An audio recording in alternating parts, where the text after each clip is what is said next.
Halaga ng mga bilihin sa bansa patuloy pang bumagsak dahil sa pagbaba ng inflation rate ayon sa National Economic and Development Authority o NEDA.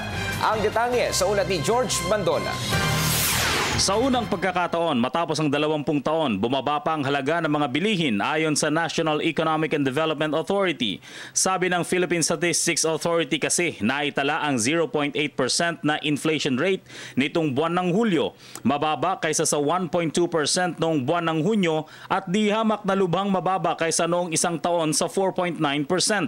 Napanatili ng mga manufacturers ang mababang presyo ng mga bilihin ayon sa NEDA dahil sa patuloy na pagbaba ng presyo ng produktong petrolyo. Ayon sa NEDA, mula noong 1995, ito na ang pinakamababang halaga ng mga bilihin sa buong bansa, maliban sa Metro Manila.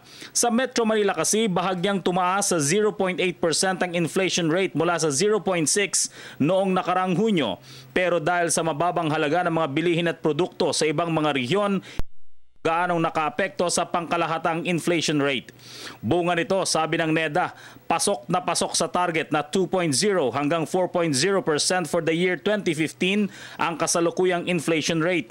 Nananatili daw mababang presyo ng mga tinapay, gulay, prutas, isda at bigas dahil sa pagdami ng rice supply noong Hunyo at pagbaba rin ng presyo ng wheat o trigo sa pandaigdigang merkado. Naitala din ang malaking pagbawas ng halaga ng mga bilihin sa mga non-food items dahil sa patuloy na rollback ng presyo ng produktong petrolyo. Inaasahang maganda ang epekto nito sa mga household consumption. Sa kabila ng mababang inflation rate, patuloy naman ang paalala ng NEDA sa pamahalaan na maging mapagmatsyag sa posibleng magiging epekto ng mga kalamidad at El Nino na karaniwang pumapasok bago magpasko. Kaya patuloy na pinag-iingat ang mga nasa agricultural communities dito. Para sa Telebisyon ng Bayan, George Bandola.